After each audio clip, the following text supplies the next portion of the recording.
তো বহুদিন ধরে ছাত্রছাত্রীরা আমাকে একটা প্রশ্ন করছিল যে এনএমজিএনএম এর জন্য প্র্যাকটিস বই কি হবে। আমি দীর্ঘদিন বড় ভিডিও বানাইনি, বাট এই ভিডিওটা বানাতেই হচ্ছে।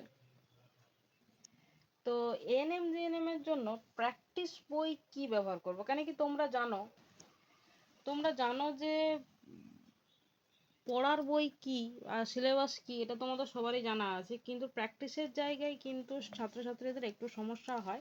আমি বহুদিন বড় ভিডিও বানাইনি, বাট এই ভিডিওটা বড় করেই বানাতে হবে, যাতে আমি অনেকগুলো বই এবং এইটাতে আমি ম্যাক্সিমাম বই কিন্তু বলে দেবো যে প্র্যাকটিসে এই কটা বই এবং এর সাথে আরও কতগুলো আছে। একদম এক্সট্রিম লেভেলের প্রিপারেশনের জন্য এই বইগুলো করলেই হবে। তো প্রথমেই আমি সাঁতরার বই দিচ্ছি। মার্কেটে সব থেকে বেশি বিক্রিও হয়, পাওয়াও যায় সাঁতরার বই, বাট প্র্যাকটিসের জন্য যদি বলি যে খুব একটা ভালো বই নয় কিন্তু। ঠিক আছে, এখানে কি হচ্ছে, এখানে একটা টপিক ধরে তোমার ধরো আমি বায়োলজিটাই ধরছি। ঠিক আছে, প্রথমেই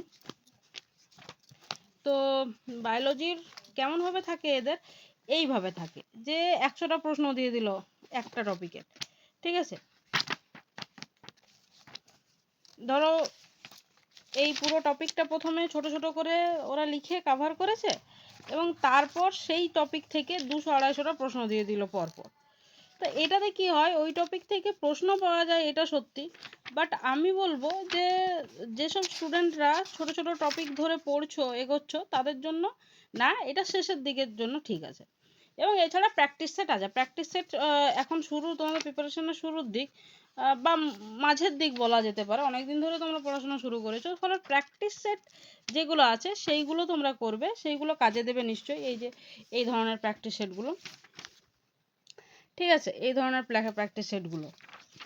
বাট আমি আবারও বলছি যে চ্যাপ্টার ধরে ধরে যে প্রিপারেশনের ব্যাপারটা, যেটা থ্রু আউট দ্য প্রিপারেশন সময়ের প্রত্যেকটা চ্যাপ্টার শেষ হওয়ার সাথে সাথে যেটা করতে হয়, সেটার জন্য কিন্তু সাঁতরার বই যথেষ্ট নয়। বাট হ্যাঁ, এইটা রাখবে অবশ্যই এই বইটা। ঠিক আছে, ওটা রাখবে এই জন্যই বলছি, প্রচুর প্রশ্ন পাওয়া যাচ্ছে, দেখতে পাচ্ছ যে আমার এই জায়গাটা থেকে প্রশ্ন প্রায় 600টার মতো প্রশ্ন দিয়ে দিয়েছে।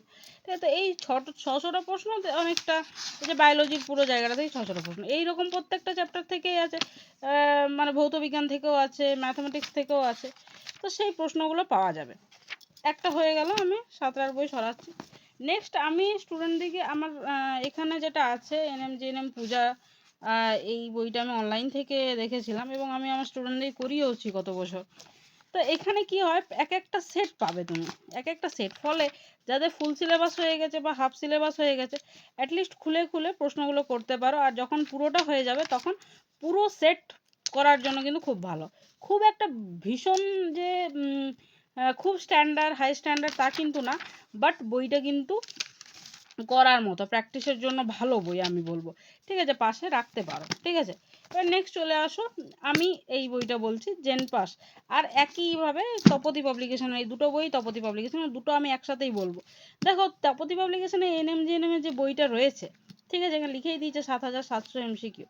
এখানে সব থেকে আমার যেটা ভালো লাগে এইখানে যে প্রত্যেকটা চ্যাপ্টার কমপ্লিট হবে। ঠিক আছে, এবং সেই চ্যাপ্টারের উপর বেশ করে কিন্তু প্রশ্ন দিতে ওরা শুরু করে দেয়। তো ধরো এখানে একটা চ্যাপ্টার শেষ হচ্ছে, ঠিক আছে, জীবন বিজ্ঞানের এই পোর্শনটা, তারপরে এটা তো প্রিভিয়াস ইয়ার, ধরো পরিবেশ ও তার সম্পদ, নবম শ্রেণী, এই চ্যাপ্টারটার কিছুটা ইনফরমেশন দিল এবং সেই ইনফরমেশনের উপর বেশ করে প্রশ্ন দিতে শুরু করলো। এবং দেখো একটা চ্যাপ্টার থেকে তুমি যখনই একটা চ্যাপ্টার পড়া শেষ হয়ে গেল, সেখান থেকে তুমি এতগুলো প্রশ্ন 138টা প্রশ্ন করবে এবং তা না দেখে করলে পরে সেটা মিলিয়ে নিলে। তো চ্যাপ্টার ওয়াইজ প্রিপারেশনের জন্য আমি তপতি পাবলিকেশন, ওই জন্য স্টুডেন্টদিকে আমি ফার্স্ট চয়েসে বলি যে তপতি পাবলিকেশন কিনো, যদি একটাই বই কিনবে তুমি ঠিক করেছো। বা ইনিশিয়ালে অনেক স্টুডেন্ট আছে যারা গাদা গাদা বই কিনতে পারে না, তো তাদেরকে আমি বলি যে হ্যান্ডবুক হিসেবে তপতি পাবলিকেশনের বই রাখো এবং তারপর তুমি অন্য কারো কাছ থেকে, কোনো বন্ধুর কাছ থেকে শেয়ারে নিয়ে নিও বা ইন্টারনেটে জোগাড় করে নিও, ঠিক আছে। তো ফার্স্ট যদি একটাই বই টার্গেট আছে তাহলে তুমি NMGNM তপতি পাবলিকেশন কেনো। তারপর আমি বলবো যে তুমি যদি আরেকটু বেশি প্রিপারেশন করতে চাইছো এবং একটা স্ট্যান্ডার্ড প্রিপারেশন করতে চাইছো, এবং তুমি যেহেতু জানো যে NMGNM এর প্রশ্ন এখন বেশ একটু স্ট্যান্ডার্ড আসে, প্রথম দিকে তো অনেক বেশি স্ট্যান্ডার্ড আসতো, এখন একটু মডারেট হয়েছে, তো সেইটার জন্য আমি বারবার গাইড করি যে তুমি NMGNM প্রিপারেশন করলেও তুমি জেন পাসের এই প্রিপারেশনের বইটা অবশ্যই নেবে। এই বইটার একটা গুণ হচ্ছে অ্যান্সারগুলো পাশেই দেওয়া থাকে, বাট সেটাকে যদি তুমি মানে বাদও দাও তাও কিন্তু এই বইটার যে প্রশ্ন, প্রত্যেকটা চ্যাপ্টার ওয়াইজ প্রশ্ন এবং প্রশ্নের যে স্ট্যান্ডার্ড, সেইটা আমার খুব ভালো লাগে পার্সোনালি। এবং আমি শুরুর থেকে এইটা আমি যখন ফার্স্ট ব্যাচ থেকে আমি স্টুডেন্টদিকে পড়াচ্ছি এবং আমি ফল ভালো পেয়েছি। ফলে আমার কাছে যদি তুমি ফার্স্ট রেকমেন্ডেশন সবার জন্য বলো তাহলে আমি তপতি পাবলিকেশনে NMGNM বলি। পরে আমি বলি যে তোমরা যারা আরেকটু ভালো প্রিপারেশন করছো তারা জেন পাসের বইটাও কিনে নেবে, বা তোমরা যদি এইটা না কিনো তো এইটা অবশ্যই কিনবে, ঠিক আছে।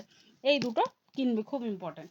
তার সাথে দেখো এখানে আরেকটা বই আছে NMGNM প্রিপারেশনের, সেই বইটি হচ্ছে এই যে 35 প্র্যাকটিস সেটের বইটা, ঠিক আছে। এইটা জেএনএন জয়সওয়ালের বই, ঠিক আছে। এটার স্ট্যান্ডার্ড আমি খুব একটা ভালো বলবো না, বাট ঠিক আছে, মানে প্রিপারেশনের জন্য ওই যে বললাম লাস্ট টাইমে যখন তোমার সিলেবাস শেষ হয়ে যাবে আর 1 মাস বাকি পরীক্ষায়, সেই সময়টাতে যে বারবার মনে হয় যত বেশি প্র্যাকটিস করবে, সেটা যে প্রশ্নই হোক, টাফ প্রশ্ন হোক সহজ প্রশ্ন হোক, কেন কি আমরা জানি প্র্যাকটিস করলে বেশি মনে থাকে, আমাদের ব্রেনস্টর্মিং হয়, সেই সময়ের জন্য আমি বিশেষ করে এই ধরনের বই বলি। ওই জন্য আমি বলি ম্যাক্সিমাম বই হাতের কাছে রাখা। বাকি আমি এই বইগুলো বললাম, আমি অনেক কম বই বলছি প্র্যাকটিসের জন্য এবং শুরুর দিকের জন্য। যারা আরও ভালো করে পড়ছো তাদের জন্য আমি তারপরে বলি, যাদের এই ধরনের এই লেভেলের প্রিপারেশনটা হয়ে যায় তাদেরকে আমি বলি যে একটু নিট লেভেলের প্রিপারেশন করতে, নিটের previous year, NMGNM previous year এইগুলো করতে।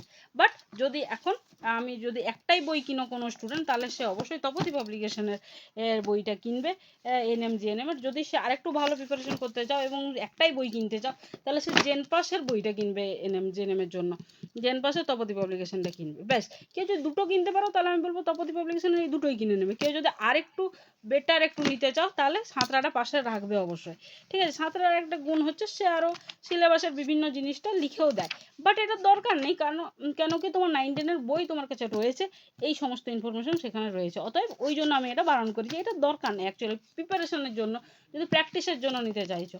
আর যদি পড়ার জন্য নিতে চাইছো তার জন্য আমি আলাদা ভিডিও একটা বানিয়ে দেবো, আর তার সাথে এই দুটো বই এক্সট্রা। এছাড়াও বাজারে আশা করছি আরও বেশি বই রয়েছে, হয়তো এই মুহূর্তে আমার কাছে নেই, আমি আমার ছাত্রছাত্রীদের কাছেও অনেক বই দেখেছি এর আগেও, তো সেই বইগুলোও নিতে চাও। বাট আমি একদম সহজ করে আবারও বলে দিচ্ছি যে ছাত্রছাত্রীদের থ্রু আউট দ্য প্রিপারেশন জার্নিতে সবথেকে বেশি হেল্প করবে কিন্তু এই ধরনের বই, যেখানে চ্যাপ্টার ওয়াইজ প্রশ্ন আছে এবং সেই চ্যাপ্টার ওয়াইজ প্রশ্ন কোনো আনসার সামনে দেওয়া নেই, শেষে আনসার কি দেওয়া আছে, এবং সেইটা কিন্তু খুব সুবিধা। এবং এইটার সাথে আরেকটা জিনিস যেটা ভীষণ দরকার, শুধু চ্যাপ্টার ওয়াইজের থেকেও বেশি ইম্পর্ট্যান্ট হচ্ছে যে শেষের দিনে মক টেস্টগুলো খুব দরকার, যেখানে পুরো ধরো যে সব প্রশ্নগুলো একসাথে থাকবে এবং সেই সব প্রশ্নগুলো একসাথে তোমাকে আনসার করতে হবে। সেখানে বায়োলজি, ফিজিক্যাল সায়েন্স এবং আরও প্রত্যেকটা টপিক থাকবে। সেই ধরনের মক টেস্টের জন্য সাঁতরা কিন্তু দিয়েছে তার বইয়ের শেষে, ঠিক আছে, সাঁতরা দিয়েছে এবং এই ধরনের প্র্যাকটিস সেটগুলো রয়েছে। অতএব বিভিন্ন বই বিভিন্ন গুণের জন্য পরিচিত, তো সেই গুণটাকে দেখে বই নিতে হবে। তার এবারে তোমাকে ভাবতে হবে যে তুমি এই থ্রু আউট প্রিপারেশনে তুমি কীরকম নিতে চাইছো, কেন কি শুরুতেই যদি তুমি একদমই বড় একটা প্র্যাকটিস সেট নিয়ে বসো তাহলে তোমার কনফিডেন্স জিরো হয়ে যাবে।